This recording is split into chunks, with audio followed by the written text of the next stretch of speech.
Hello people of the YouTube, T.W here, and welcome to my stream of conscious style video on T.W.K's American Wasteland, or at least the story mode of it. It's really where I spent the bulk of my time playing this game as a youth, and we're about to discover why that is. And what's interesting is that this game is the true end of an era for the Tony Hawk franchise, because after this, they would kind of abandon everything they built, and they just wouldn't be able to find their way, which is why they had to eventually remake 1 and 2. Just a shame they didn't go forward with remaking 3 and 4 like apparently Tony Hawk was talking about. He was like, yeah, they're totally going to remake it, but then, Activision happened. But we're not going to talk about that sob story. No, we're going to talk about this fun time. Our tale begins with our protagonist, only referred to in the game as you, waiting at a bus stop in the middle of nowhere. From here, we decide which of these templates will become the hero of our story. After our choice, he heads onto the bus and we meet Kelly, who is the walking punchline for our writers, with the one joke being dumb and blonde. If you aren't already falling out of your seat laughing at that statement, then don't worry, you won't be later when she keeps showing up, but I'm not really going to pay much attention to it, to be honest. After the protag arrives in LA, he is immediately mugged for the completely heinous crime of being from out of town. This is where the love interest enters the scene. This is Mindy, an aspiring magazine artist voiced by the legendary Cree Summer.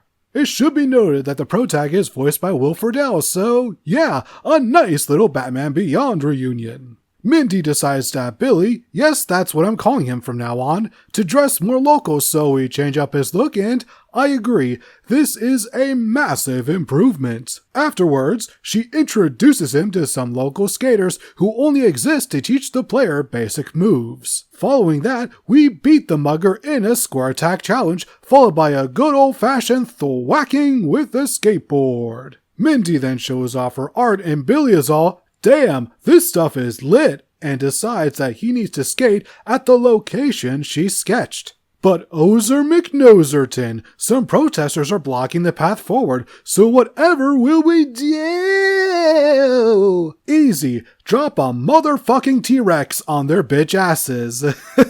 Hey, I think Billy just committed his first of many felonies. After that, we head through the tunnel that only exists to hide loading screens over to Beverly Hills. That's where I want to be. Gimme.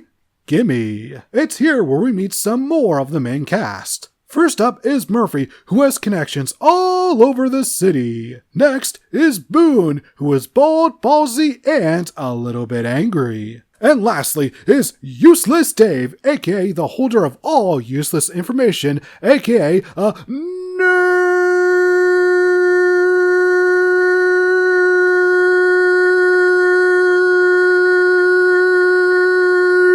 which I am 100% totally not. Anyways, we gotta prove our worth to them by doing some gnarly stunts, and after we do that, access to their secret skate ranch is ours.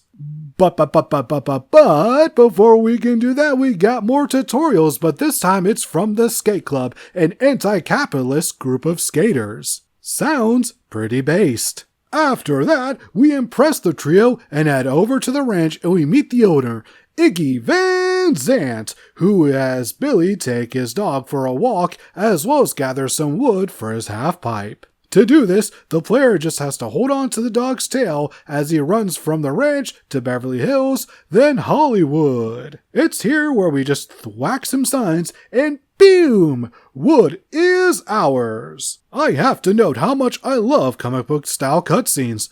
Always enjoy when a game incorporates multiple art styles, especially ones that fit the game's aesthetic. Mindy then comes up with a brilliant idea of gathering a bunch of items to spruce up the park. Is this theft? Yes! Are these more felonies for Billy's record? Also, yes! Should we care? Probably. Maybe? I guess not. These are basically the bulk of the side quests in the game.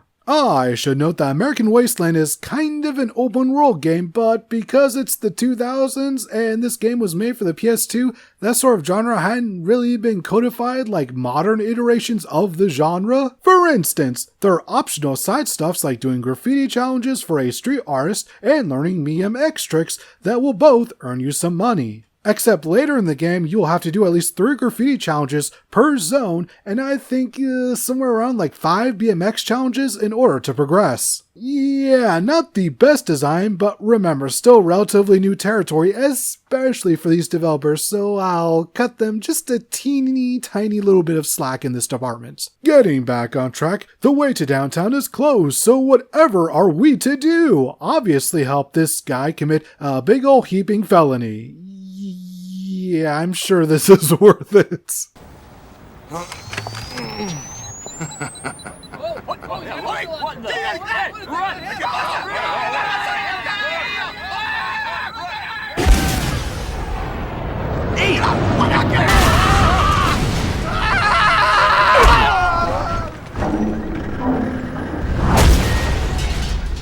So, why are we going downtown? To first get some training from what I believe is a rather racist caricature of Chinese people. Yeah, to say some of the humor hasn't aged well is a pretty cold take in my opinion. Anyways, he teaches us how to do special moves as well as use the focus ability, which slows down time, making grinding and manualing much easier. Next, we enter the Am Jam competition, and believe it or not, this is literally the only competition in the entire game. This might be a record because usually there's at least 3, right? Regardless, Billy wins and name drops Iggy, which gets a huge pop out of the host of the competition, Sir Anthony Von Hawkington. Or just Tony Hawk for you plebs out there. Upon returning to the ranch, we discover IVZ getting arrested, and man, this cop is aggressive as fuck, so that part of the game is actually aged remarkably well. It turns out Iggy had a long outstanding warrant for his arrest, but the public blames Billy for it occurring. So, what are we to do now? No, not do more crime, not yet anyway. No, instead we decide to go and meet one of Iggy's old buds to get some help, one Mr. Anthony Von Alverson, or Tony Alva for short. But oh no, the way to Santa Monica is blocked by cops. Okay, now it's the time for more crimes, but this time with the assist from the skate club.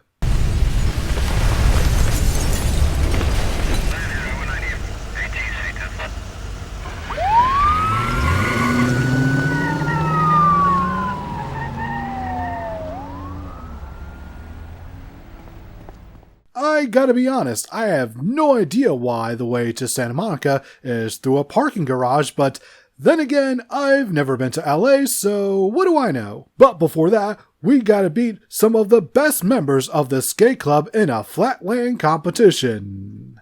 I guess technically this counts as a second one, but nah, I'm not counting it. Nope. After besting their best, the SC send out their secret weapon, Day One Song, who's sick of doing their bidding and decides to just throw the competition. Hey, I'll take an easy win. After arriving in Santa Monica, Billy is told that in order to meet Alva, he's got to impress his friendos. That involves doing some admittedly challenging missions. Even now, some of these give me pause, and not kidding, some of the most difficult parts of the entire game for me. That involves doing some admittedly challenging missions. Even now, some of these give me pause, and not kidding, some of the most difficult parts of the entire game for me. The worst being performing a bird slide down a hill while not hitting any of the cones. Let me tell you, this mission can go to Helheim. It can go to Helheim and die 1,000 deaths.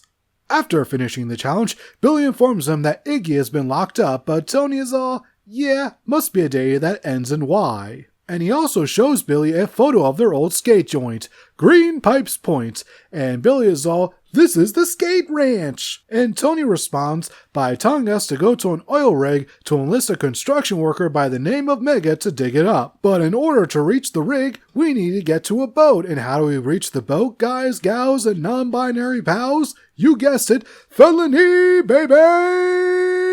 Oh boy, Billy is really racking up those crimes, isn't he? I still remember the first time playing this game and seamlessly going from mainland to the rig and just being in awe at the power of video games. You see, little things like this are what impressed me about the power of modern consoles. Not graphics or frame rates, but being able to go from one location to another without breaking immersion. The oil rig is the first area that feels like a classic Pro Scare level due to it being an isolated location with tons of non-OSHA approved infrastructure. Anyways, we do a few missions for Mega, and right when it seems like he's about to get us off the rig, he gets distracted by some women in one of the more comedic scenes in the game that I just have to show you.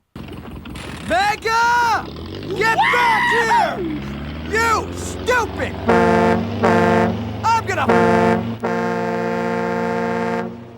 Don't worry though, we still make it off the rig thanks to some epic level physics-defying skateboarding bullshit that has us go through a gigantic pipe all the way back to Santa Monica.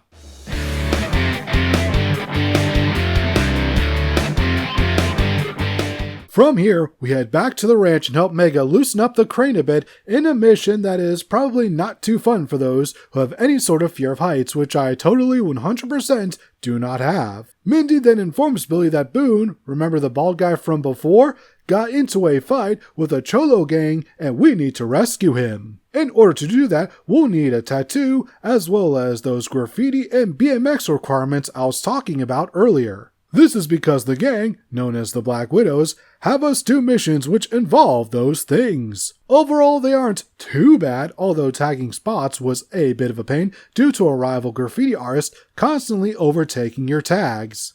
After that, we get access to East LA, which also feels like a classic Pro Scare level due to just how it's constructed. I can't quite describe it, but when you play this game, you just no, you know? Anyways, we gotta get Boone's pants because reasons, and this causes a cutscene to occur which isn't a felony, I think, maybe?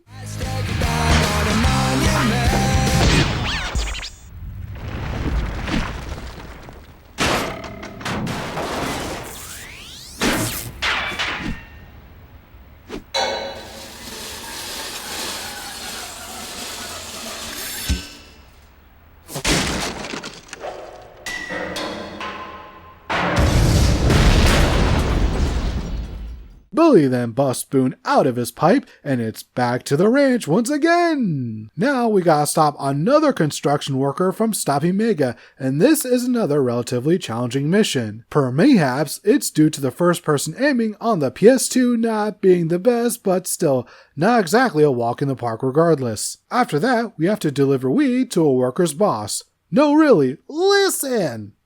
You scraped up some green to pay him off, huh? Yeah, it's green. And, believe me, he'll be happy. The things they got away with in 05, man. Billy then gets a call from Iggy, who reveals he doesn't actually own the ranch, which is bad because publicity about it is going wild. This leads to the actual owner closing it down and putting it up for sale. Iggy, of course, isn't exactly the happiest of McChappies, and Billy takes his anger out on poor Mindy as a result.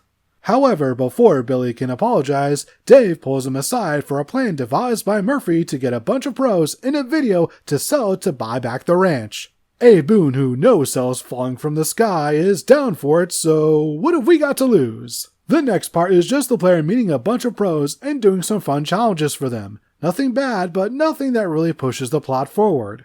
The next part has us infiltrating a derelict casino alongside a forgiving Iggy to record some footage as well as snag some pieces for the ranch. Our final goal has us take all of our footage from the casino entrance, which is in East LA, all the way back to the skate ranch within a time limit. It isn't too difficult, and I think by this point the player should have the best routes to each region mapped out in their head. After that, the video is sold, money is made, the ranch is saved, and top it all off, Mindy not only forgives Billy but decides that she's his man, and roll credits!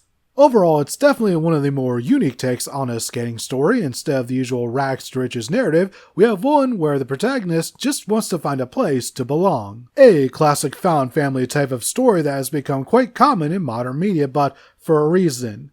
It's relatable. Not everyone gets along with the family they're born into and thus seek out relationships with others instead. With that mindset, yeah, American Wasteland does a decent job of executing that. My one critique is that I just wish the romantic part of Billy and Mindy's relationship was developed a bit more, but this game is from '05, so that might be asking for a bit much in the video games industry at the time. So not everything holds up after time, but all in all, I still had a fun time going back to this, and the good part is it only took me about 4 hours to play through it. I think it probably could have been a bit shorter if I didn't have to spend so much money on clothing options, because then I could have saved that money for the mandatory plot stuffs, but, I like to customize my skater's appearance. Nevertheless, still a fun playthrough, and I do wish this was available on modern consoles, but unfortunately, due to the licensing with all the songs, can't quite do that. And if your solution is, hey, just replace the old songs with new ones, I would say you'd just be making might as well just make a whole new game at that point, because the songs are integral to each Tony Hawk experience. They capture the zeitgeist of that year, of that moment. Nevertheless, that is American Wasteland done, dusted, put into the past. As for what's next, well, here comes the pain. Thank you all for watching. Hey, remember to like the video. That sounds good, right? Like the video? That's what all the YouTubers are saying. Click like, click subscribe, all that stuff. Please, it would help, Help me one day, maybe, perhaps, do this for a living. Hopefully, that'd be nice. I'm not holding my breath, but, it's a nice little thought to have. Hope you all have a perfect rest of your day.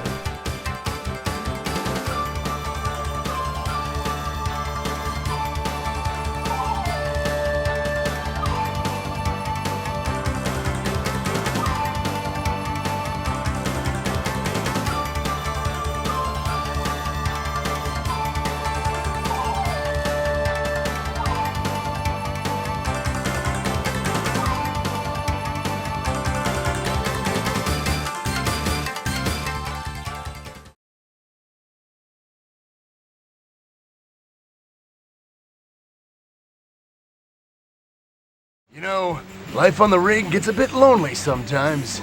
And when a lonely man has time to think, he can only think of one thing: skeeting!